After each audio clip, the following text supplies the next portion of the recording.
అన్న నమస్తే అన్న. నమస్తే అన్న.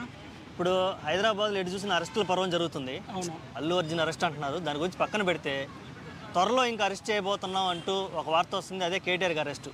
దాని వెనక కారణాలు కనుక చూసుకుంటే ఈ ఫార్ములా రేస్లో జరిగినటువంటి అవకతవకల మీద అరెస్ట్ చేయబోతున్నాం అంటున్నారు. అసలు దీని మీద నీ అభిప్రాయం ఏందన్నా? మనం కేటీఆర్ గారిని చూసుకుంటున్నా అయితే ఏది మన బాగానే డెవలప్ చేశారు.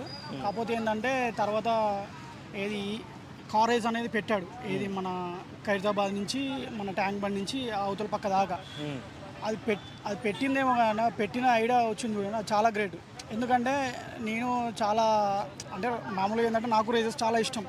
ఏది మామూలుగా కార్ రేసెస్ కానీ ఇంగ్లీష్ ఛానల్లో చూసేవాడిని. అది ముంబైలో లేదు, బెంగళూరులో లేదు, అలాగే మన గోవాలో కూడా లేదు.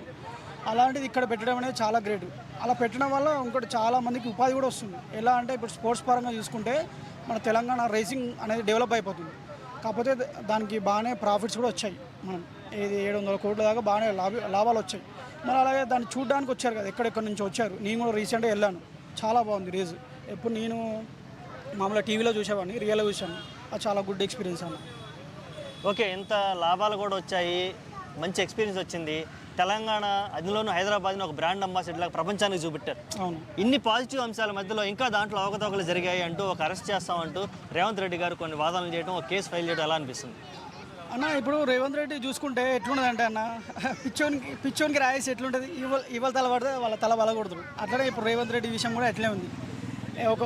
ఒక భాష రాదు, మాట్లాడడం తెలుగు లాంగ్వేజ్ రాదు. రీసెంట్గా మనం చూసుకున్నాం ఏది కొన్ని స్పీచ్లు దిల్సుండాల ఏదో బీచ్ ఉందన్నాడు. మళ్ళీ అట్లాగే ఏది మన సిస్టమ్ అదే ఏది ప్రపంచానికి సిస్టాన్ని కనిపెట్టింది ఎవరయ్యా అంటే మన ఇది రాహుల్ గాంధీ అన్నాడు. అప్పుడు ఎవరో చార్లెస్ బాబేనే కనిపెట్టిండు అప్పట్లో. కేటీఆర్ కూడా చెప్పిండు. ఇక ఏది మన పిచ్చోళ్ళకి చేతులు రాయించినట్టే ఉన్నది అన్న స్పీచ్. మళ్ళీ ఇప్పుడు ఏది ఎవ్వరు పడితే అలా బొక్కలు వేసేస్తుండు. ఏంటంటే ఇప్పుడు ఒకటే ఏది మన ఆ సినిమాలు ఉంటాయి చూడండి, ఏదో ఒక సినిమాలో సీఎం అయితే ఈ రాష్ట్రాన్ని నమ్మేస్తా అని చెప్పి, ఇప్పుడు రేవంత్ రెడ్డి విషయం కూడా అట్లే. అతని చేతికి ఏది పవర్ ఇచ్చినాం, రాష్ట్రం మొత్తం అమ్మేస్తున్నాడు. ఇప్పుడు ఈ హైడ్రా పెట్టిండు. ఏది మళ్ళీ రేపు డెవలప్మెంట్ అంటున్నాడు.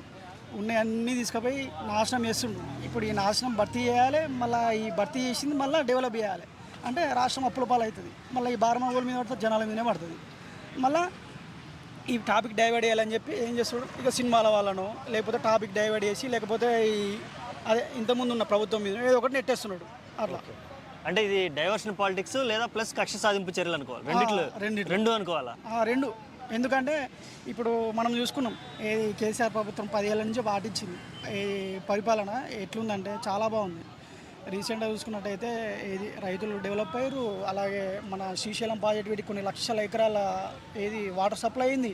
మళ్ళీ కరెంటు ఉచిత సప్లై అయింది. మళ్ళీ ఇంకోటి ట్రాన్స్పోర్ట్ బాగా డెవలప్ అయింది. మళ్ళీ సినీ పరిశ్రమ కూడా బాగా డెవలప్ అయింది. మళ్ళీ ఇంకోటి ఏంటంటే పెన్షన్ రేట్లు కూడా డబుల్ అయిపోయినాయి. మళ్ళీ ఏదైనా లోన్ పెట్టుకున్నా కూడా ఎమ్మడే శాంక్షన్లు అయిపోయినాయి. 31 జిల్లాలు పెట్టి కలెక్టర్లకి ఏది అధికారులు వేయడం వల్ల అక్కడికక్కడే ఏ ఇష్యూను సాల్వ్ అయిపోతుంది. ఓకే, ఫైనల్గా కేటీఆర్ గారిని అరెస్ట్ చేస్తాం అనేది మీరు సమర్థిస్తున్నారా, సమర్థించట్లేదా? కేటీఆర్ని అయితే అరెస్ట్ చేయొద్దన్న. ఎందుకంటే అతను చేసిన తప్పేం లేదు. ఇంకా తప్పేముందా అంటే ఇంకా రేవంత్ రెడ్డిని అరెస్ట్ చేయాలి. ఎందుకు అని అంటే ఇప్పుడు మనంతా డెవలప్ చేసేది ఉంటే ఇప్పుడు మున్సిపాలిటీ ఉంది, ఎన్నో ఏళ్ళ నుంచి మనం చూస్తున్నాం. 2 గంటలు 3 గంటలు వర్షం పడితే హైదరాబాద్లో మొత్తం మునిగిపోతుంది. పడవేసుకొని పోయింది బెటర్ అనిపిస్తుంది. మరి అలాంటప్పుడు డెవలప్ చేసి ఉంటే మున్సిపాలిటీ డెవలప్ చేయొచ్చు కదా, ఎక్కడెక్కడ చెత్త ఉందో అది క్లీన్ చేయొచ్చు కదా. ఇప్పుడు ఏది మన కేసీఆర్ ఉన్నప్పుడు మన ఏది కేటీఆర్ కూడా చాలా డెవలప్ చేసిండు. సింగపూర్, మలేషియా ఒక స్పీచ్ వస్తే ఇన్నా నేను. ఏది మలేషియా, సింగపూర్ పోతే ఇట్లా ఏదన్నా మన మురికి కాలువలు ఉన్నా కూడా నీళ్ళు వేస్తే ఏదైనా రాయి వేసినా ఏదైనా బాల్ వేసినా ఇట్లా తీసుకొచ్చంట అక్కడ.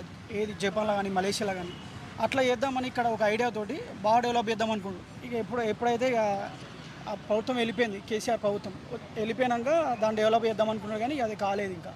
ఓకే అన్న, చివరిగా ఒక క్వశ్చన్. ప్రస్తుత ఐటీ శాఖ మంత్రి పేరేం తెలుసా మీకు?